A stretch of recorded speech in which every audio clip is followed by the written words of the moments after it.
falar agora da relação entre ruído, a corrente e tensão, né? Como eu disse que tem essas correntes ruidosas que trafegam pelos cabos de alimentação dos equipamentos, né? E elas são convertidas em tensão no LISNE para poder ser feita a leitura no analisador. Então vamos ter uma ideia de qual é o valor dessas correntes, né? Que seriam próximas do limite. Então, primeiro, a corrente ruidosa da fase, né? Seria tensão sobre 50, né? 50 ohms, porque está aqui na figura aqui à direita, né? Tem 50 ohms do cabo do analisador, 50 ohms em paralelo com 1 kΩ é aproximadamente 50 ohms, né? Seria 47, né, ohms, mas aproximadamente 50. Então aqui tem 50 ohms, o IP que está descendo por uma resistência de aproximadamente 50 ohms, então corresponde a VP sobre 50, né? VP sendo a tensão lida pelo receptor. O limite, vamos pegar o limite da média aqui, da FCC classe B, né, americana classe B, que é o uso residencial, ela está aqui em 46, né, na faixa de 500 kHz a 5 MB, 46 dB microvolt.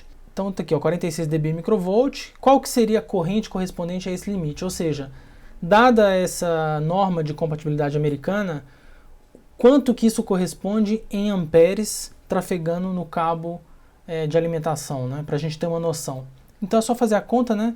20 log 10 da tensão sobre microvolt é igual a 46, que é o limite da norma que está aqui, né? Então eu divido 46 por 20, né? Dá 2,3. Aí eu pego exponencial de 10 dos dois lados para assumir com log 10 e multiplico por microvolt, né? Daí o que acontece? Então a corrente vai ser V sobre 50, né? O V aqui deu 200, que é 10 elevado a 2,3, né? Então corresponde a 4 microamperes depois que eu divido por 50 ohms. Imagina o seguinte, a norma restringe em 4 microamperes a corrente ruidosa no cabo, né? Medição da média, nessa faixa de 500K a 5 MB. É uma corrente bem pequena, né?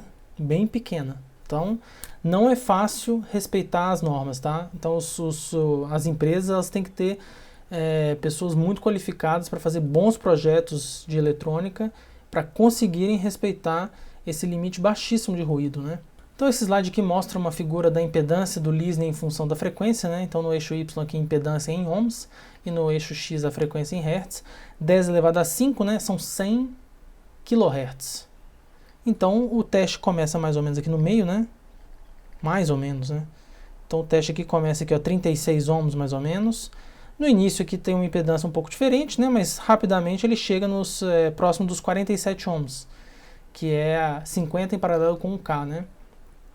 Em 1 mega aqui já está próximo do valor final, né? 45 aqui que está bem próximo também, ó. Seria aqui 300 kHz mais ou menos. Então isso mostra a variação da impedância. Resultados típicos aí de testes de emissão radiada. Então, antena aqui na polarização vertical, né, que está indicando aqui no gráfico, né?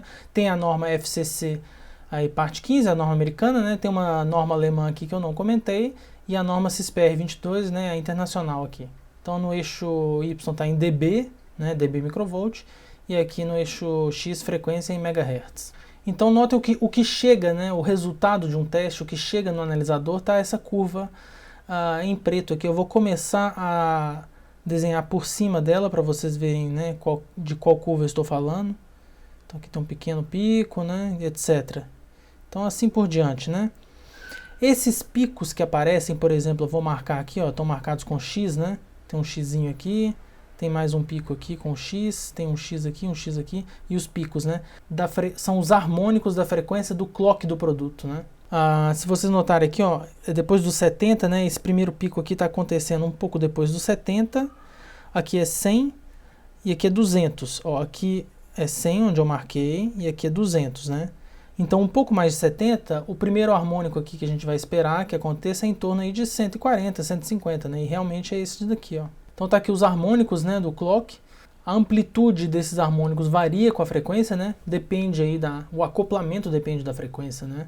Então, ele não necessariamente decai com a frequência, né? Então tem uma certa variação dependendo do acoplamento ao longo da frequência. Notem que essa variação do acoplamento aqui se assemelha um pouco a uma ressonância aqui, né? Então os picos aqui eles foram diminuindo, mas depois teve uma subida aqui, uma espécie de ressonância. Essa ressonância pode estar ligada ao fato do equipamento estar ligado com um cabo, né? Um cabo se assemelha de certa forma a um dipolo, então ele está sintonizado a uma determinada frequência, né? Pode ser isso, né? Então talvez nesse pico aqui seja a frequência de sintonia aqui do cabo, né? Gerando uma região com bastante emissão.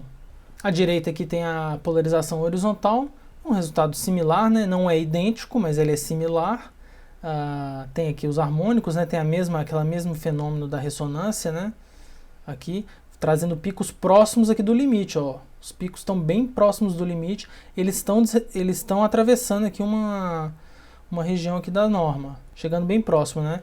Então esse produto aqui ele está correndo o risco de não passar num teste, né? Isso aqui pode ser o resultado dentro da empresa, né? Um pre-compliance, está fazendo um resultado dentro da empresa para depois verificar se vai passar na norma. Pode ser que esse produto, né, corre o risco de não passar. Resultados típicos aqui de teste de emissão conduzida. Então a dB microvolt aqui à esquerda, frequência no eixo X. Então está aqui o resultado para a fase e o resultado para o neutro aqui à direita, né? Então está aqui o resultado típico, né? Aqui tem uma norma alemã e a CISPR 22 quase pico e média, né? Notem aqui que o que chega no receptor, né? Essa curva eu vou começar a desenhar por cima dela para vocês saberem do que eu estou falando. O primeiro pico acontece aqui, ó, né? Então, a 45 kHz é a frequência de comutação do dispositivo que está sendo analisado. Notem que vai tendo os harmônicos aqui, ó. Aqui tem um pico em 90 kHz, depois um pico em 135, um pico em 180. Então, são os múltiplos aqui, né, da fundamental. Então, ele tem esses harmônicos que vão se prolongando aí no espectro da frequência, né. Notem que o neutro, olha, está atravessando aqui o neutro, ó. Então, o pico está atravessando a norma, né. Então esse produto aqui precisa ser corrigido, né? Voltando a esse gráfico, né, tem uma certa astúcia aqui do projeto, né?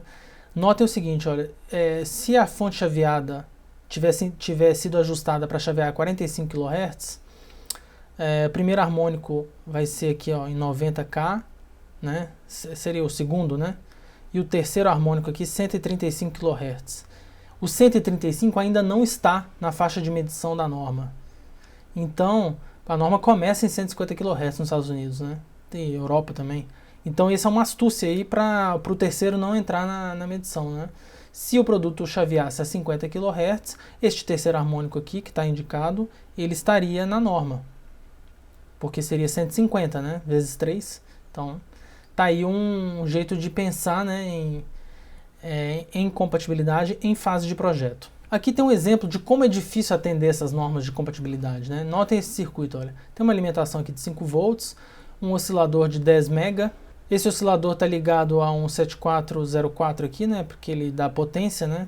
Ele vai ser alimentado nos 5 volts, ele dá uma potência aqui para poder acionar alguma carga, né? Então aqui tem, depois do 7404 aqui desse CI, tem um cabo aqui de 7 inches, né? 7 polegadas. Dá mais ou menos aí 20 centímetros, né?